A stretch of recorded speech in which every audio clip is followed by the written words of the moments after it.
With this brief description or narration of a little history of the foundation day of Ramakrishna Math and Ramakrishna Mission, Mumbai, I now offer my humble pranams to revered Swami Vishnupadanandaji Maharaj and request him to address.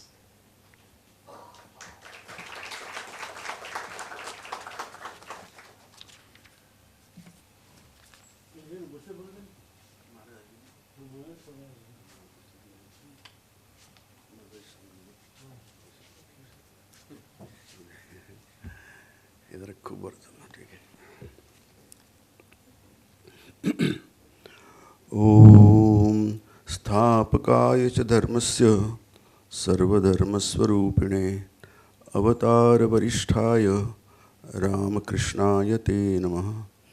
जननीं शारदां देवीं रामकृष्णं जगद्गुरुं पादपद्मे तयो श्रित्वा प्रणमामि मुहुर्मुहुः। नमः श्रीयतिराजाय विवेकानन्दसूरये सच्चित्सुखस्वरूपाय स्वामिने तापहारिणे।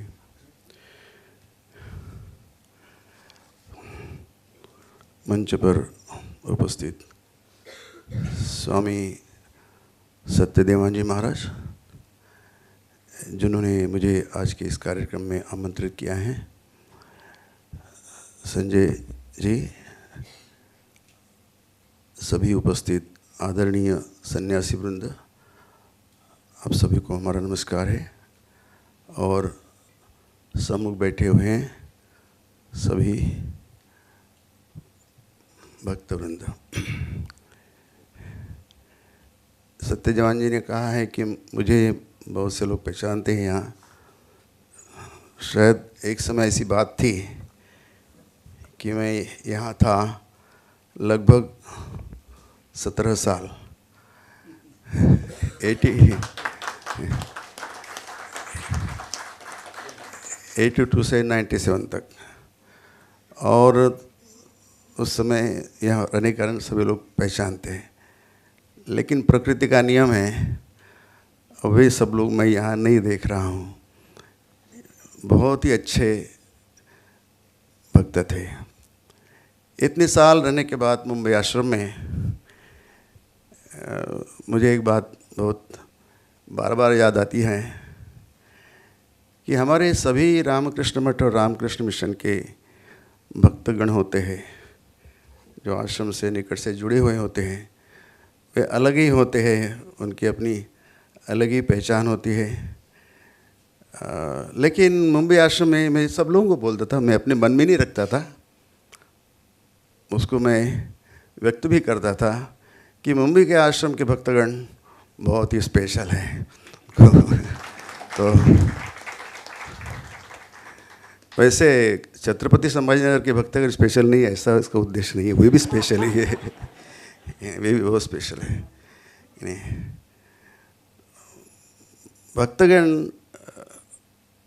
भक्तगण ही होते हैं, उनमें भक्ति होती है कि नहीं, और भक्ति हमें दिखाई पड़ती है, वो पहचान है भक्तगण की।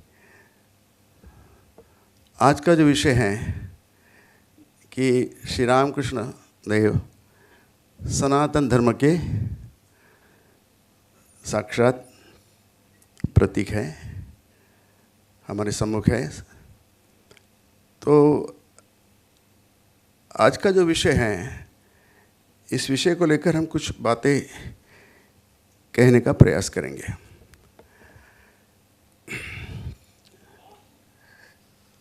एक घटना है वचनामृत में जिसका उल्लेख है कि इसी समय है 4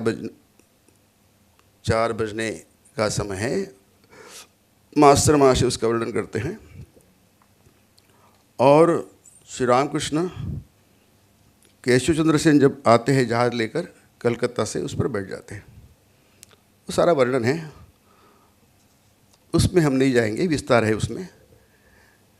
चढ़ते हैं समाधि में भी मग्न हो जाते हैं, लोग इकट्ठा होते हैं, कौतूहल हैं, उत्सुकता है, आदि आदि।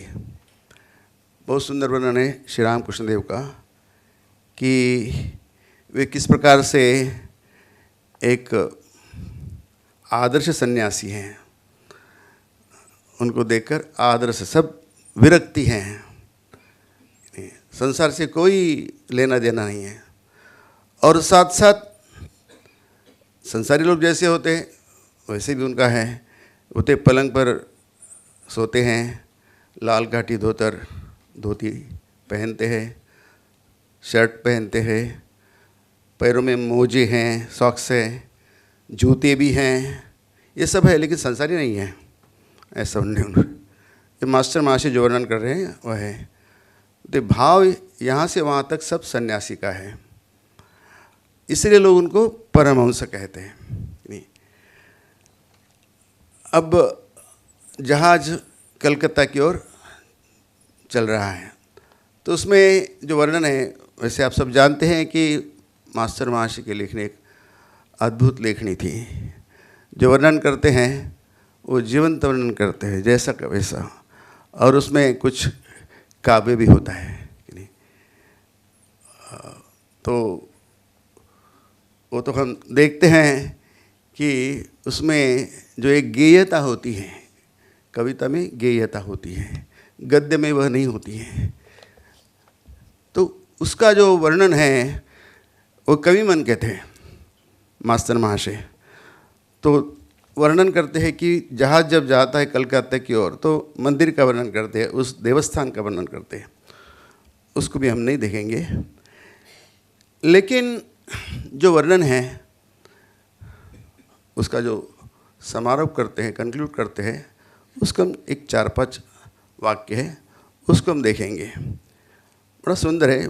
सत्यदेवान जी महाराज ने मुझे मराठी में बोलने के लिए कहा था, लेकिन मैंने कहा कि मराठी में शायद आप में से सबको उतनी अच्छी मराठी नहीं आती है, इसलिए मैं हिंदी बोलूँगा। लेकिन ये कुछ वाक्य है, मैं उसको मराठी में पढ़ूँगा। बहुत सुंदर है, उसको ध्यान से सुनिए। वर सुंदर सुनील अनंत नभोवितान, जो अनुवाद हुआ है वह भी काव्य में है। ऊपर सुंदर सुनील नीला अनंत नभोवितान आकाश, जिसकी कोई सीमा नहीं है। समोर सामने मनोहारी देव मंदिरे, हमारे मन को हर लेने वाले सब ईश्वर के मंदिर है, देवताओं के मंदिर है। नीचे पूत सलीला मंदाकिनी, गंगा जी हैं जिनका जल अत्यंत पवित्र है। उसके बाद मास्टर महाशय वर्णन करते हैं, हिच्याच पावन परिसरात आर्य ऋषिगणांनी भगवंताची आराधना केली होती। इसी गंगा जी के तट पर, पावन परिसर पर प्राचीन आर्य ऋषिगणों ने भगवान की आराधना की थी, उनको बुलाया था, अपने हृदय में बसाया था। और आज ये प्रश्न है मास्टर महाशय, और आज मतलब अभी इस समय, आज त्या गंगा वक्षावर विलासत है एक महापुरुष। उस गंगा वक्ष पर एक महापुरुष विराजमान हैं। और उसके बाद लिखे मूर्तिमान सनातन धर्म, उद्गारवाचक चिन्ह है कि साक्षात सनातन धर्म मानो हम देख रहे हैं। सनातन धर्म यह एब्स्ट्रैक्ट कल्पना है, यह प्रत्यक्ष नहीं है, एब्स्ट्रैक्ट है, सूक्ष्म है, इसको हमें कल्पना करना पड़ता है। लेकिन जब हम मास्टर महाशय कहते हैं कि हम मानो रामकृष्ण देव को देख रहे, सामने प्रत्यक्ष देख रहे हैं, मूर्तिमंत मूर्तिमान साक्षात सनातन धर्म। उसके बाद कहते हैं असला प्रसंग असले दर्शन नेहमीच मानवाच्या भाग्यात नसते। ऐसा प्रसंग, ऐसी घटना, ऐसा दर्शन सब समय मानव के भाग्य में नहीं होता है। आजच्या सारख्या पार्श्वभूमीवर अशा समाधी स्तिमित लोचन महापुरुषाला अवलोकून कुणाचे हृदय भक्तिभावाने उचंबळून जाणार नाही. ऐसे सब पार्श्वभूमि पर, पृष्ठभूमि पर ऐसे समाधि स्तिमित लोचन, क्या सुंदर वर्णन है नहीं, जिनके लोचन से हमें पता चलता है, आँखों से, नयनों से, कि वे समाधि में हैं, सब समय समाधि में हैं. ऐसे महापुरुषों को, पुरुष को अवलोकन करके देखकर किसका हृदय भक्तिभाव से परिपूर्ण नहीं होगा. असे कोणते पाषाण हृदय विकल होणार नाही. ऐसा कौन सा हृदय है जो इतना कठोर है, शुष्क है, पाषाण जैसा है, वह विकल नहीं होगा, व्याकुल नहीं होगा. तो मास्टर महाशय देखते हैं श्री रामकृष्ण को साक्षात सनातन धर्म. तो सनातन धर्म श्री रामकृष्ण स्वयं भी कहा है, सनातन धर्म मतलब हिंदू धर्म. वो हम बाद में देखेंगे. लेकिन सनातन धर्म क्या है? सनातन शब्द का अर्थ होता है साक्षात, मतलब शाश्वत. जो शाश्वत है, शाश्वत शब्द का अर्थ है जिसका प्रारंभ नहीं है और जिसका अंत नहीं है, उसको हम साक्षात शाश्वत धर्म कहते हैं, सनातन धर्म कहते हैं. तो ये सनातन धर्म की कुछ विशेषताएं हैं, कुछ खूबियाँ हैं. सारी की सारी खूबियाँ हम श्री रामकृष्ण देव के जीवन में देखते हैं. और बाद में जाकर उनका व्यक्तित्व है, वे तो बोलने वाले थे, अपने भावों को व्यक्त करते थे. एक समय था तो कुछ बोलते नहीं थे, केवल अनुभव करते थे, साधना करते थे, उपासना करते थे, बोलते नहीं थे. हम में उनमें क्या पार्थक्य है? हम बहुत बोलते हैं, साधना वाधना कुछ नहीं करते हैं. महापुरुषों का यह विशेषता है कि 3/4 लाइफ वो साधना करते हैं और बाकी जो जीवन है उसको बोलते हैं. कि नहीं, हम सारे जीवन बोलते हैं, कुछ करते नहीं हैं. लेकिन भगवान की ऐसी कृपा है, कुछ न करके भी उनकी हमारी कृपा होती है, हमें हम धन्य हो जाते हैं. कि नहीं, वो हमें कोई चिंता करने की बात नहीं है.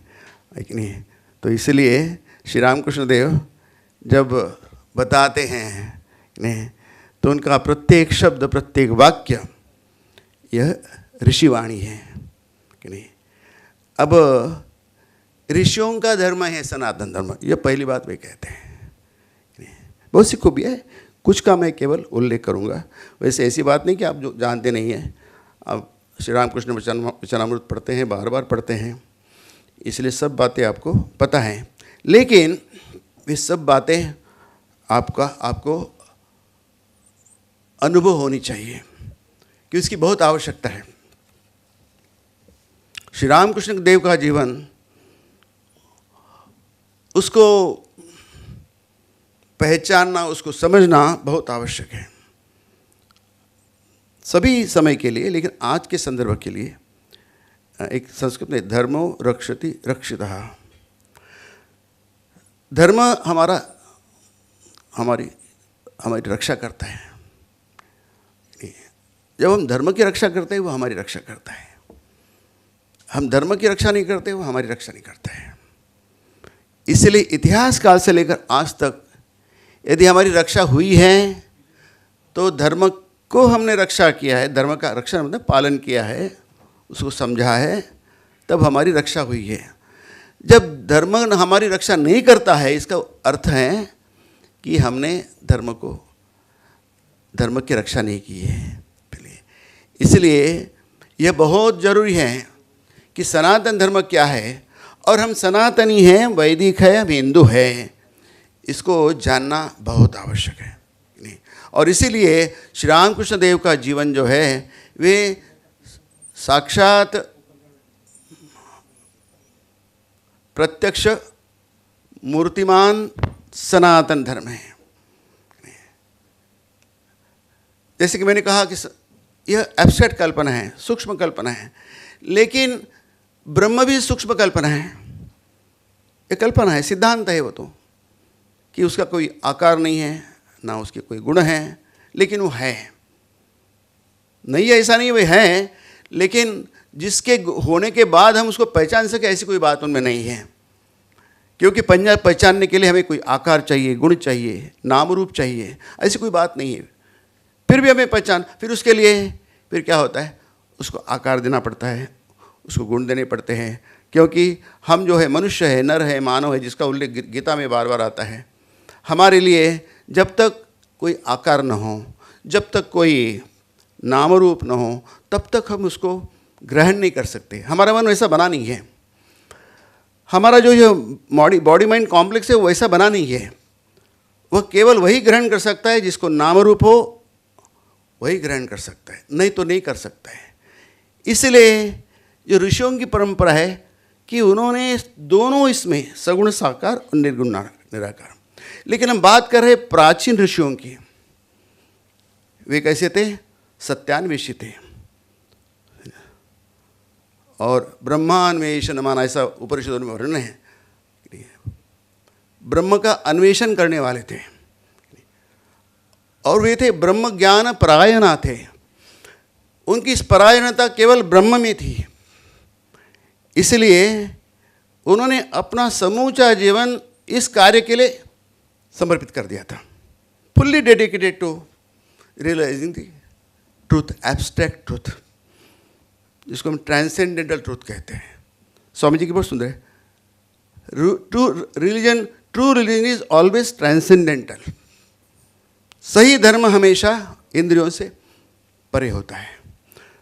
आज हमारे पास सब कुछ उपलब्ध है, उसके बाद सब परंपरा आई है, अवतार पुरुष आए, फिर संत महापुरुष आए, अब होकर हम अब तक है कि नहीं। लेकिन उन प्राचीन समय में उसका हम समय का कुछ निर्धारण नहीं कर सकते हैं। 10,000 साल हो गए, 15 साल हो गए, आजकल तो उसकी बहुत खोज चल रही है। इतना पीछे जाते हैं कि हमारा विश्वास ही नहीं हो पाता है, लेकिन वो अन्वेषण का विषय है। कुछ हज़ार वर्ष तो हम दे ही सकते, 10-12 हज़ार तो सहज ही दे सकते, उसका उल्लेख है। तो उन प्राचीन दिनों में आज हमारे पास जो भारत के पास या भारतीय जो हम कहते हैं सनातन हिंदू धर्म, यह प्रतिनिधित्व करता है। भारत देश, हमारा राष्ट्र जो है, देश है, प्रतिनिधित्व करता है। यहाँ जो कुछ भाव है, आध्यात्मिक भाव है, वह सब ऋषियों का भाव है। यही भारत की आत्मा है, यह भाव ही भारत की आत्मा है, और ये सब कुछ ऋषियों की देन है। इसलिए भारतीयों के मन में, हिंदुओं के मन में ऋषियों के प्रति बहुत आदर है, बहुत प्रेम है, बहुत आस्था है, गहरी आस्था है। उसको बाद में रूप दिया गया गुरुओं का। ये जो गुरु है, ये ब्रह्म के प्रतीक है। हमारे हिंदू धर्म में सब पूजा होती है वो गुरुओं की होती है। बाद में वे देवता बन गए पुराण काल में। तो गुरु का महत्व क्या होता है? रामकृष्ण देव गुरु हैं, राम गुरु हैं, भगवान कृष्ण गुरु हैं, नहीं, सभी जो देवता हैं गुरु हैं, यहाँ तक देवियाँ भी गुरु हैं। तो क्या है, वो हमें मुक्ति प्रदान करती हैं। जो हमें संसार बंधन से मुक्त करते हैं उनको हम गुरु कहते हैं। गुरु साक्षात परब्रह्म, वे साक्षात परब्रह्म, परब्रह्म ही हमारे सम्मुख गुरु रूप में आते हैं। और ये सारी की सारी बातें जो बाद में इतनी डेवलप हो गई, इतनी विकसित हो गई है, लेकिन उसका मूल है हमारे ऋषिगण। इसको कभी नहीं भूलना चाहिए। इसलिए भारत में ऋषियों के प्रति बहुत अधिक आस्था है। बहुत से लोग जानते हैं, अधिकतर लोग जानते हैं, ये शायद नहीं जानते हैं, लेकिन ये जानना चाहिए। विशेषकर युवकों को, बालकों को ये बात अच्छी तरह से जाननी चाहिए। माताओं का यह है, उनकी जिम्मेदारी है, पिता की जिम्मेदारी है कि बच्चों को जाने।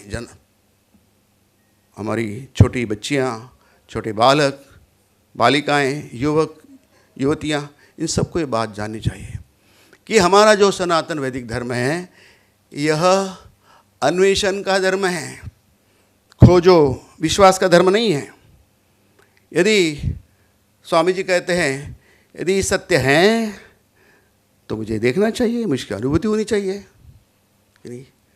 प्रत्येक धर्म की कुछ विशेषताएं होती हैं। स्वामी जी कहते हैं हिंदू धर्म की विशेषता है कि रिलीजन इज रियलाइजेशन। धर्म वही है, वह हमें अनुभूति की ओर ले जाता है। यदि धर्म अनुभूति की ओर नहीं ले जाता है तो धर्म नहीं है। इसलिए हिंदू धर्म की इतना गौरवमय है, हिंदू धर्म इतना महान है। जो केशव चंद्र सेन शुरू में वचनामृत के इतना सुंदर है। केशव चंद्र सेन कहते हैं, उन्होंने इंडियन मिरर में वो लिखे हैं उन्होंने कि जब हम गहराई में जाते हैं तब पता चलता है कि हिंदू धर्म कितना सुंदर है, कितना महान है। शायद कुछ समय लगेगा, लेकिन जैसे जैसे लोग थोड़े विचारी बनेंगे, विवेकी बनेंगे, तो उनको पता चलेगा कि कितना महान है कि नहीं, वैश्विक धर्म होने लायक है कि नहीं। Can Vedanta be future religion, Swami ji का एक व्याख्यान है। क्या हमारा सनातन धर्म वैश्विक धर्म हो सकता है? जरूर हो सकता है। जब मनुष्य की बुद्धि जो है, मस्तिष्क जो है, वो स्वतंत्रता से सोचने लगेगा कि नहीं, जो किसी भावों से अनावश्यक रूप से प्रभावित नहीं होगा, स्वयं सोचेगा, तब उसे लगेगा उसका हिंदू धर्म का सौंदर्य उन्हें पता चलेगा। इसलिए ऋषियों का, श्री रामकृष्ण देव कहते हैं ये ऋषियों का धर्म है। सनातन धर्म का वैशिष्ट्य है ये ऋषियों का धर्म है, मतलब अनुभूति का धर्म है।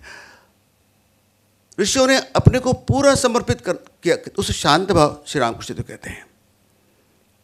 5 भाव है, शांत, दास्य, सख्य, वात्सल्य और मधुर। शांत भाव के ऋषि उपासक थे, ऐसे श्री रामकृष्ण देव कहते हैं।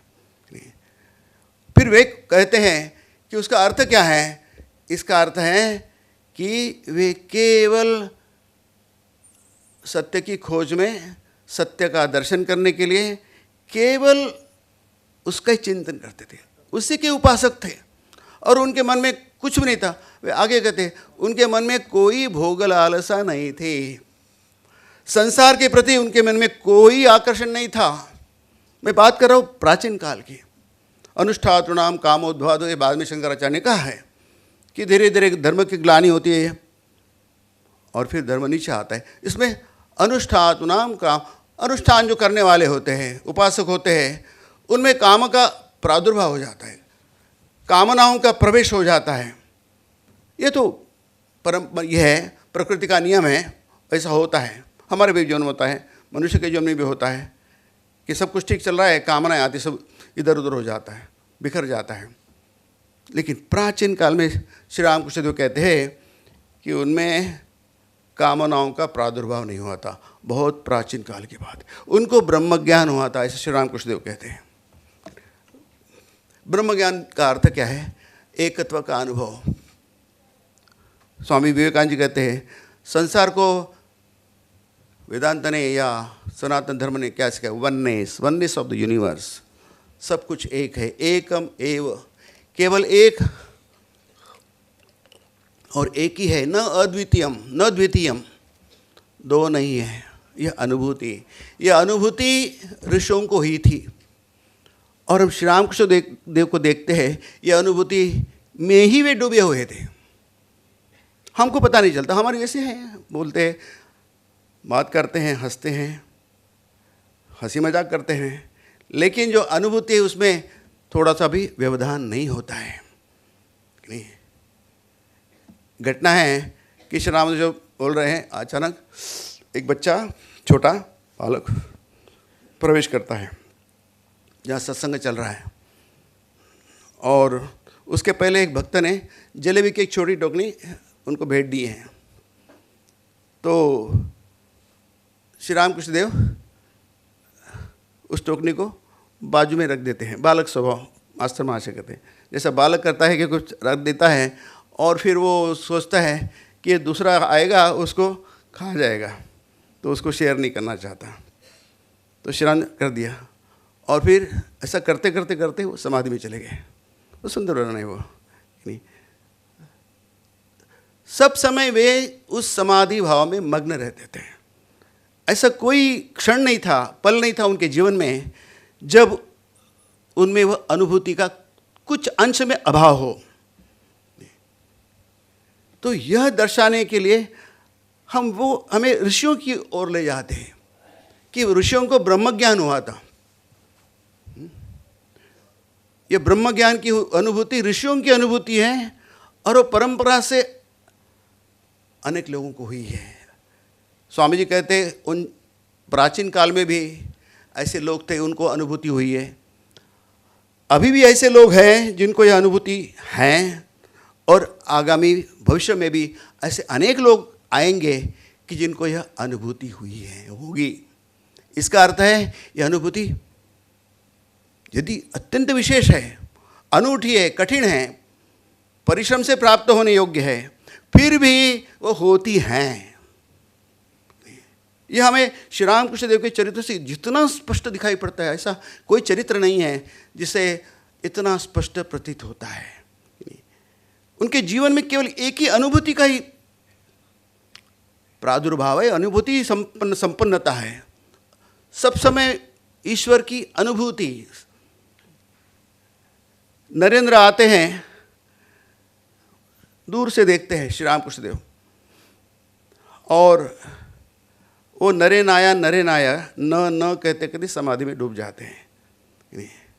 उसमें नरेंद्र नहीं देखते हैं, नारायण देखते हैं। वो कहते हैं जब तुम्हें नारायण नहीं देखूंगा ना, तुम्हारा मुंह भी नहीं देखूंगा। सब समय नारायण देखते हैं, सब समय ब्रह्म की अनुभूति होती है। तो सुंदर 6-7 वाक्य है, मुझे बहुत पसंद है, मैं आपको भी सुनाना चाहता हूँ। पहला वाक्य, ऋषियों को ब्रह्म ज्ञान हुआ था, विषय बुद्धि का लेश मात्र रहते यह ब्रह्म ज्ञान नहीं होता है। उसका वर्णन नहीं करूँगा, समय का अभाव है। लेकिन ऋषि लोग कितना परिश्रम करते थे। सवेरे आश्रम से चले जाते थे, मतलब आश्रम में दुर्गम जगह पर होता था, वहाँ से फिर और दुर्गम स्थान पर जाते थे, गुफा में शायद। दिन भर अकेले ध्यान चिंतन करते, दिन भर वही बात करते, ब्रह्म का ध्यान, ब्रह्म का चिंतन करते, और रात को आश्रम में लौटकर कुछ फल मूल खाते थे। नहीं, बघार देकर मसाला देकर नहीं खाते थे, ऐसा हम समझ सकते हैं, लेकिन हम लोग उसको थोड़ा सा ठीक करके खाते हैं, ट्रीट करके, वैसा नहीं है। फल मूल खाते थे, मैंने स्वाद का कोई विचार नहीं है। देखना, सुनना, छूना, इन सब विषयों से मन को अलग रखते थे, तब कहीं उन्हें ब्रह्म का बोध होता था। इसी बोध में, जहाँ मैं बोध हूँ, इसी बोध में उनको ब्रह्म बोध होता था। मैं जीव हूँ, मैं विश्व से अलग हूँ और बाकी संसार अलग है। इसी बोध में मैं अलग नहीं हूँ, मैं समूचा विश्व हूँ। मैं लहर हूँ, मतलब मैं समुद्र हूँ। किसी भी प्रकार से आप विचार करें, लहर को समुद्र से अलग नहीं कर सकते हैं। हम समुद्र को, लहर को समुद्र न कहते, हम उसको लहर कहते हैं, उसको नाम रूप है। इसी प्रकार से हमारा जो यह व्यक्तित्व है, हमको खुद मनुष्य कहते हैं या पुरुष कहते हैं, स्त्री कहते हैं, यह केवल ब्रह्म है और कुछ नहीं, केवल लहर है, तरंग है। लहर को, तरंगों को हम किसी प्रकार से कितना भी तर्क करें, कितने भी सिद्धांत उनको हम लाए हैं, लेकिन हम समुद्र से अलग नहीं कर सकते, वे समुद्र ही है। तो तब जाकर उन्हें उस बोध में वह बोध होता था कि मैं नाम की कोई चीज़ ही नहीं है, जीव नाम की कोई चीज़ ही नहीं है, उसका कोई अस्तित्व ही नहीं है। अस्तित्व है केवल मात्र ब्रह्म, one and one only without A second, एक और एक, दूसरा कुछ नहीं है। तो सनातन धर्म की यह विशेषता हम श्री रामकृष्ण देव के जीवन में परिपूर्णता से देखते हैं कि नहीं। और हमारे लिए यही बात है, यदि हम सनातनी है, वैदिक है, तो हमारे सारे परिश्रम, सारे हमारे जो प्रयास है, परिश्रम है, उसी ओर होने चाहिए कि नहीं। तभी हम सनातनी कह सकते हैं, हिंदू कह सकते खुद को कि नहीं। हम जीवन भर कुछ भी करें, लेकिन हमारा लक्ष्य केवल ब्रह्म प्राप्ति या ब्रह्म का अनुभव होना चाहिए कि नहीं। ब्रह्मनिष्ठ गृहस्थो स्यात् ब्रह्म ज्ञान परायण यद्यत् कर्म प्रकुर्वीत तद ब्रह्मणि समर्पयेत। महानिर्वाण तंत्र में स्वामी जी ने कर्मयोग में उसका श्लोक का उल्लेख किया है। ब्रह्मनिष्ठ गृहस्थ को ब्रह्मनिष्ठ होना चाहिए, ब्रह्म ज्ञान परायण होना चाहिए, और जो कुछ भी करे मन से, वाणी से, शरीर से, वह यद्यत् कर्म प्रकुर्वीत तत्त ब्रह्मणि समर्पयेत। मतलब ब्रह्मबोध की ओर ले जाए, वैसा होना चाहिए। तभी हम सनातनी हैं, तभी हिंदू है।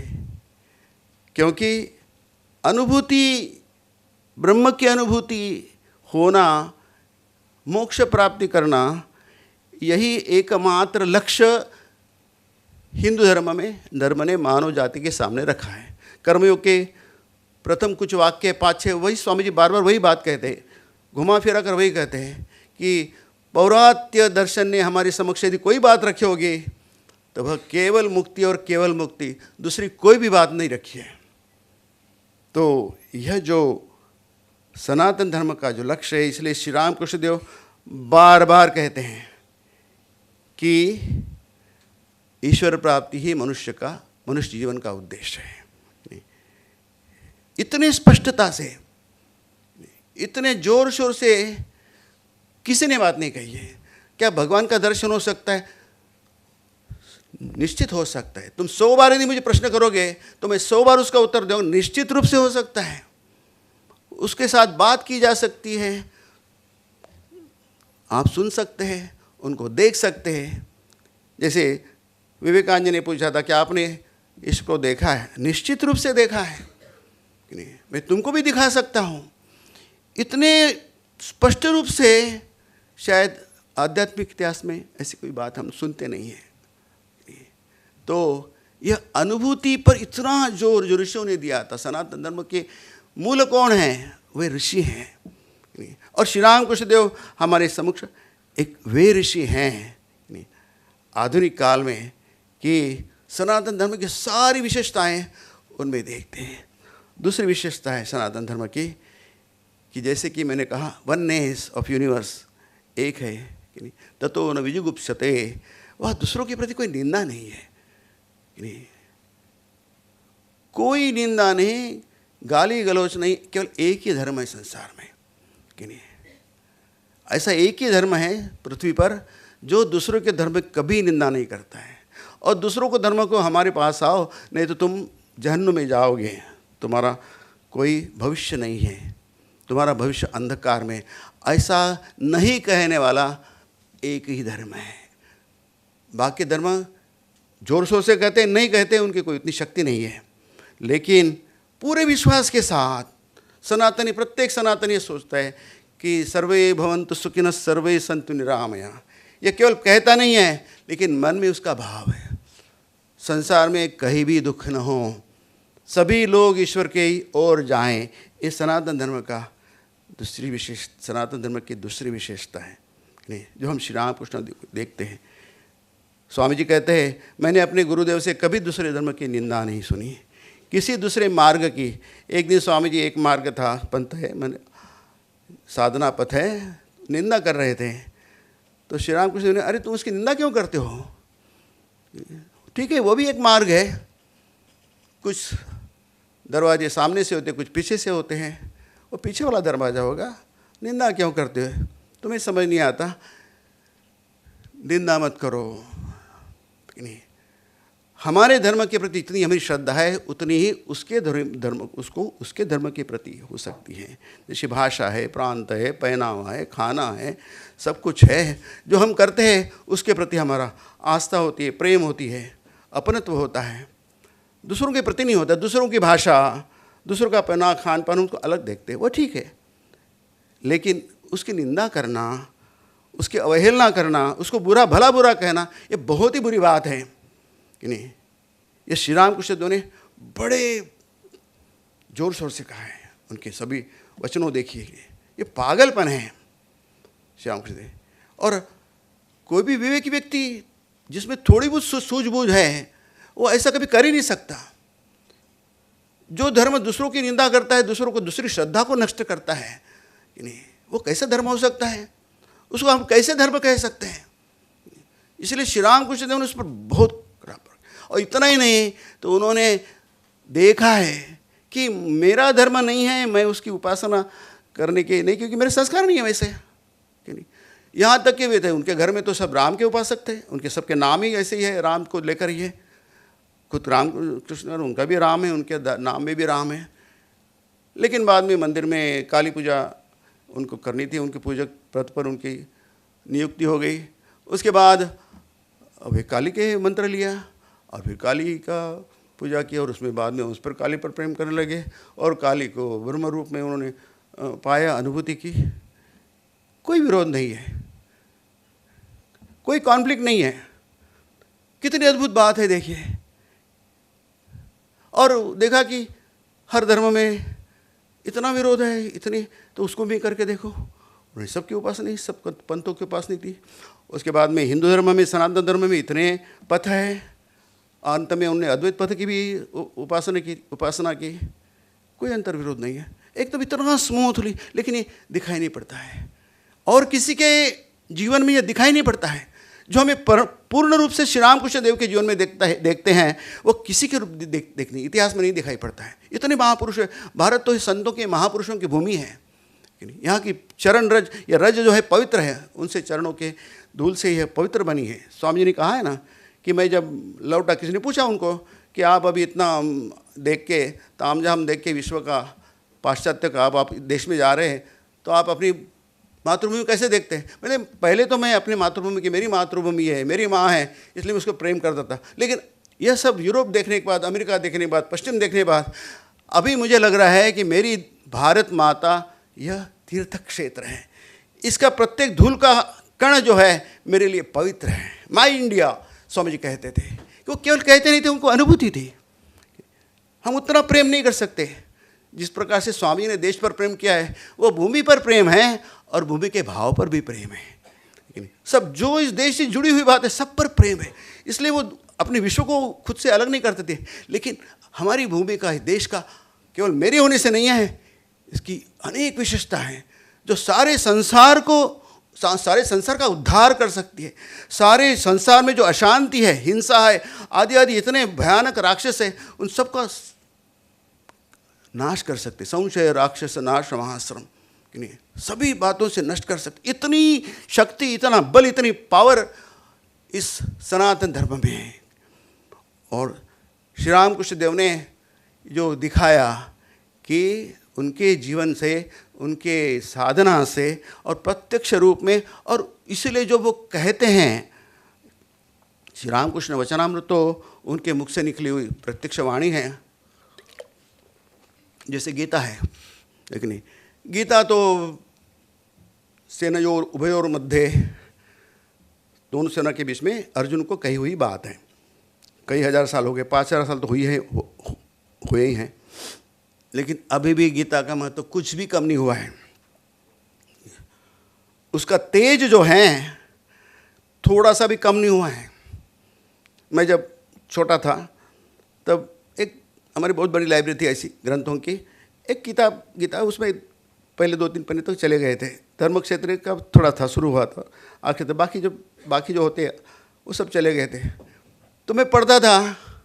अब उस जमाने, उस उम्र में कितना मुझे समझ में आएगा भगवद गीता, विशेष करके 13-14 अध्याय तो बहुत ही कठिन लगते थे।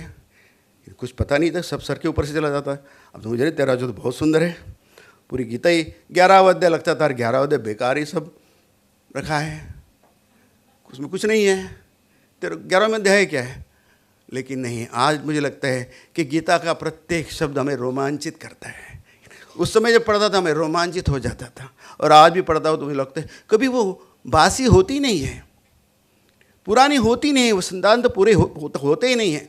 इसलिए जब हम विश्ववचनामृत को पढ़ते हैं, हर बात, हर वाक्य, हर शब्द जो हैं कि नहीं, वह अनुभूति से भरा हुआ है, ब्रह्म अनुभूति से भरा हुआ है। इसलिए इतने वचनामृत इतना पॉपुलर क्यों हैं? भक्तों में कितना पॉपुलर, क्यों? बहुत से लोग तो अपनी एक प्रति रहते, ट्रैवल में भी रखते हैं, विमान ट्रैवल में रखते हैं और पढ़ते हैं। क्यों? कन्नड़ा में तो उसको वचन वेद कहा जाता है। श्री रामकृष्ण वचन वेद, ये वेद वाणी है। हमारे उपनिषद अभी भी हमारे मन को इतने प्रभावित क्यों करते हैं? क्योंकि वो अनुभूति की वाणी है। इसलिए यह जो विशेषता है सनातन वैदिक धर्म की, वो श्री रामकृष्ण देव की जीवन में अनुभूति है, और अनुभूति केवल सैद्धांतिक रूप में नहीं है। क्योंकि ऐसे बहुत से अवतार पुरुष आए दूसरे धर्मों में भी, उन्होंने बहुत बड़ा काम किया है, अनुभूति है, लेकिन सैद्धांतिक है, और वो भी आंशिक है। व्यवहार में बहुत कुछ गड़बड़ हो जाती है। पूरे bloodiest history, India history is the bloodiest history. Bharat की हिस्ट्री, इतिहास है, सबसे रक्तरंजित है। इतनी रक्तरंजित इतिहास और किसी देश का नहीं है। हमने क्या गुनाह किया है? कुछ नहीं है। हम केवल शांति का प्रचार किया है। यह है कि हमने कुछ चीज़ भूल गए हैं। धर्मो रक्षति रक्षिता, जैसे मैंने प्रारंभ में कहा, हमने धर्म की रक्षा कैसी करनी चाहिए जिससे हमारी धर्म रक्षा करे, ये जो सिद्धांत है उसको भूल, व्यवहार में लाना भूल गए। फिर भी हम बचे हैं। That society is the greatest wherein highest truth become practical, Swami ji कहते हैं।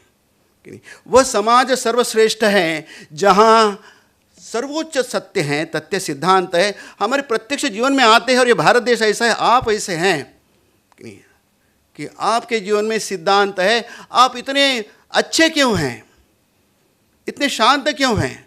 आप में इतनी हिंसा क्यों नहीं है? और वहाँ तो बार बार, अभी तो शायद वो पहलगाम में कुछ हुआ, लेकिन ये क्या है? ये कैसा पागलपन है? इस प्रकार का पागलपन हिंदुस्तान के हिंदुओं के मन में नहीं है, सनातन धर्म के मन में नहीं। इसके कारण ऋषि हैं, हमारे प्राचीन ऋषि हैं। वहाँ तो कोई धर्म भी नहीं था, कोई पंथ भी नहीं था, कोई भी नहीं था, केवल वे ही थे। लेकिन उन्होंने जो किया है, जो पुण्य किया है, जो विचार किया है, अभी तक हमारे पास है। और उनके जो प्रतिनिधि आधुनिक काल में बहुत बड़ी परंपरा है, और ये परंपरा चलने वाली है। ये बहुत परंपरा के पीछे और आगे भी उसके शीर्ष में भगवान श्री रामकृष्ण देव है। इसीलिए वे कहते हैं ये सनातन हिंदू धर्म विशेष है। उन्होंने बहुत कुछ बात कही है। कहते श्री रामकृष्ण देव कहते हैं, 2-3 वाक्य है। ऋषियों का धर्म, जैसे कि वैसे भी पढ़ रहा हूँ, आप यह ना समझे कि मैं अपने जेब से कुछ बातें जोड़ रहा हूँ, यहीं पढ़ रहा हूँ। आपको शायद लग रहा है कैसे श्री रामकृष्ण देव बात करते हैं। ऋषियों का धर्म, सनातन धर्म अनंत काल से है और रहेगा। सनातन धर्म अनंत काल से है और अनंत काल तक रहेगा। क्यों रहेगा? इस सनातन धर्म के भीतर निराकार साकार सभी प्रकार की पूजाएं हैं। इसको बोलता है अधिकार भेद और रुचि भेद। प्रत्येक की रुचि अलग अलग होती है। माँ वही पदार्थ आलू भिन्न भिन्न रुचि के अनुसार बच्चे को खिलाती है। अधिकार भेद मतलब छोटा बालक है, बाबा को बा या कुछ नहीं कह सकता, बड़ा ठीक से कहता है, बाबा पापा कहता है, वो नहीं कह सकता है। लेकिन पिता का प्रेम जो है, वो छोटा बालक तोतली भाषा में कुछ नहीं कह सकता है और बड़ा ठीक से कह सकता है। उनमें प्रेम में कुछ नहीं होता कि इस पर ज़्यादा प्रेम करो, उस पर कम करो, सबके ऊपर समान होता है। उसको कहा जाता है अधिकार भेद। आपका अधिकार मतलब योग्यता। आपकी योग्यता कुछ भी हो, भगवान आपके ऊपर समान रूप से स्नेह करते हैं। उनकी दया, उनकी अनुकंपा, गीता का शब्द है, कृपा, ये सब समान रूप से आपके ऊपर है। आपकी योग्यता के ऊपर उनकी कृपा नहीं है। ये सनातन धर्म का वैशिष्ट्य है। ज्ञान पद, भक्ति पद सभी है। उसके बाद में जो बात कहते हो स्टार्टलिंग है, बड़ी थोड़ी सी विचित्र लगती है। अन्य जो संप्रदाय हैं वे आधुनिक हैं, मतलब अभी के, अधुना मतलब अभी के हैं। फिर बाद में कहते हैं कुछ दिन रहेंगे और फिर मिट जाएंगे। मैं इस पर भाष्य नहीं करूँगा, है कि नहीं, लेकिन ये विशेषता है। उसमें सनातन धर्म से किसी को भी निगेट नहीं किया जाता। भाई तुम्हारे लिए नहीं है, सबके लिए है। सबको समाने वाला, सबको अपने आलिंगन में लेने वाला यह धर्म है कि नहीं। और एक घटना है, दिवाली के दिन थे, श्री रामकृष्ण देव किसी मारवाड़ी के निमंत्रण पर गए थे और उस समय तो व्यवसाय का समय होता है, लेन देन बहुत होती है, व्यापार बहुत होता है। तो उनके साथ बहुत से प्रेमान जी भी थे और बहुत मास्टर तो थे ही। तो सब लोग थे, वो देख रहे हैं, बड़े ध्यानपूर्वक श्री रामकृष्ण देव देख रहे और उनको सब बोल रहे कि वो कृष्ण के भक्त है। वे कहते हैं कि मैं पढ़ता हूँ समय के अभाव के कारण, परंतु मारवाड़ियों में कैसी भक्ति है देखी। अपने साथ आए हुए युवकों को और सबको भक्तों को कहते हैं, इनमें कैसी भक्ति है देखी। यथार्थ में इनमें ही हिंदू भाव है, यह हिंदू भाव है। लेकिन सब में ईश्वर को देखना, ईश्वर को छोड़कर कुछ भी नहीं है। स्वकर्मणा तमभ्यर्च सिद्धिम विंदति मानवाः। यत प्रवृत्तिर्भूतान, गीता का श्लोक है, यत प्रवृत्तिर्भूतानाम येन सर्वमिदं ततम। जिससे मनुष्य की प्रवृत्ति होती है, यदि नहीं हो तो मनुष्य की प्रवृत्ति में बोल रहे प्रवृत्ति है। आप सुन रहे, आपकी प्रवृत्ति को प्रवृत्ति कहा जाता है, क्रिया से प्रवृत्ति होती है। येन सर्वमिदं ततम व्याप्तम, येन सर्वमिदं ततम, जिस तत्व से सब कुछ व्याप्त है, ऐसी कोई बात नहीं जिसमें वह तत्व नहीं है। उसकी अपने कर्मों से, पूजा करने से मनुष्य को यश मिलता है, उसको ब्रह्म ज्ञान होता है। 18 वेद के श्लोक है यह। नहीं तो बोलते यह सनातन धर्म है, यथार्थ में हिंदू भाव है। हिंदू क्या है इसको देखने के लिए ये देखो, भक्ति है ये। आज उसका ये देते हैं, प्रत्यक्ष उदाहरण देते हैं। श्री ठाकुर जी, मतलब ईश्वर को, मूर्ति को, ठाकुर जी की मूर्ति को, कृष्ण को, श्री ठाकुर जी को ले जाते समय देखा तुमने? अपने भक्तों को कह रहे, देखा तुमने उन्हें कैसा आनंद हो रहा था, कितनी खुशी हो रही थी। ठाकुर जी का आसन ले रहे, एक जगह से दूसरे आसन ले, सिंहासन होते हैं, ले जा रहे। आनंद यह सोचकर कि हम भगवान का सिंहासन उठाए ले जा रहे हैं। अब ये तो सिंहासन है, उसमें भगवान की मूर्ति है, भगवान कहाँ है? उनके लिए मूर्ति नहीं है, यह सिंहासन बैठे भगवान है। यह सनातन हिंदू धर्म है कि नहीं। हम इस मंदिर में जाते हैं तो मूर्ति का दर्शन करने के लिए कोई हिंदू नहीं जाता है। हम भगवान का दर्शन, हम देव दर्शन करते हैं, भगवान का दर्शन करते हैं कि नहीं। हम मंदिर में जाएंगे तो ठाकुर का दर्शन करते हैं। वो जो मूर्ति श्री रामकृष्ण देव की मूर्ति, सगुण साकार मूर्ति, उसको विग्रह कहा जाता है। वो मूर्ति नहीं, विग्रह है। वो उसकी प्राण प्रतिष्ठा हुई है, वो जीवंत मूर्ति है। और उस मूर्ति के पीछे प्रत्यक्ष श्री रामकृष्ण देव है, अंदर है, बाहर है। इतना ही, उसके पृष्ठभूमि में निर्गुण निराकार ब्रह्म है। तो हम जब दर्शन करते हैं मंदिर में जाकर, तब हम उस मूर्ति का भी दर्शन करते हैं, रामकृष्ण देव का भी दर्शन करते हैं, सगुण साकार ब्रह्म का भी दर्शन करते हैं, और निर्गुण निराकार दर्शन एक ही साथ सब कुछ करते हैं। हिंदू सब जाने या न जाने, लेकिन आपसे आप ऐसा हो जाता है। इसलिए मंदिरों की कोई कमी नहीं है, मंदिर अभी भी बन रहे हैं, सैकड़ों मंदिर बन रहे हैं और सैकड़ों मूर्तियाँ बैठी है। क्यों? उनके मन में कोई द्वंद्व नहीं, हिंदुओं के मन में कोई कॉन्फ्लिक्ट नहीं है कि मंदिर तो पत्थर का है, मूर्ति तो पत्थर की नहीं। ये साक्षात भगवान है, भगवान साक्षात बैठे हुए हैं। इसलिए कहते हैं कि यह सोचकर, आनंद यह सोचकर कि हम भगवान का सिंहासन उठाए ले जा रहे हैं। तो कहते क्या फ़र्क है मालूम है तुमको? ये जो होती है शहनाई होती है, बजाते हैं ना शादी वादी में, तो सबके इसमें 7 छेद होते हैं, छिद्र होते हैं, लेकिन एक केवल पों करता है, उसको एक ही आवाज़ आता है, एक ही सुर आता है। और दूसरे 7 राग रागिनी बचा। हिंदू धर्म ऐसा है, इसमें इतनी विविधता है, इतनी सुंदरता है, केवल पों एक निराकार का ध्वनि नहीं है। फिर आगे कहते हैं, यहाँ हिंदू धर्म आया है सनातन धर्म के लिए। हिंदू धर्म ही सनातन धर्म है, मतलब अनंत काल से है और अनंत काल तक रहेगा। और कहते बाद में, आजकल जो सब संप्रदाय देख रहे हो, पहले भी कहा है, वही बात दूसरे शब्दों में कह रहे हैं, यह सब उनकी इच्छा से होकर फिर मिट जाएंगे। कब मिट जाएंगे हमें पता नहीं, और मिटने की कि नहीं वो भी मुझे ये नहीं है, मारा जाए हैं।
परम पूजनीय महाराज हमारे बीच में उपस्थित हो गए हैं। मैं अपनी ओर से और सबकी ओर से उन्हें दंडवत प्रणाम करता हूँ। हम समारोह भी करेंगे, उपसंहार करेंगे। वे कहते हैं हिंदू धर्म ही सनातन धर्म है। आजकल जो सब संप्रदाय देख रहे हो, ये सब उनकी इच्छा से, मतलब भगवान की इच्छा से, ब्रह्म की इच्छा से, ईश्वर की इच्छा से होकर फिर मिट जाएंगे। जैसे उत्पन्न हुए हैं वैसे समाप्त हो जाएंगे, क्योंकि वे सनातन नहीं है, शाश्वत नहीं। शाश्वत का होता है जिसका अंत नहीं है, जिसका आदि नहीं, उसका अंत नहीं है। जिसका आदि होता है उसका अंत भी होता है। सनातन का धर्म का आदि नहीं है और अंत नहीं है। इसलिए वे कहते हैं कि हिंदू धर्म पहले से हैं और सदा रहेगा भी।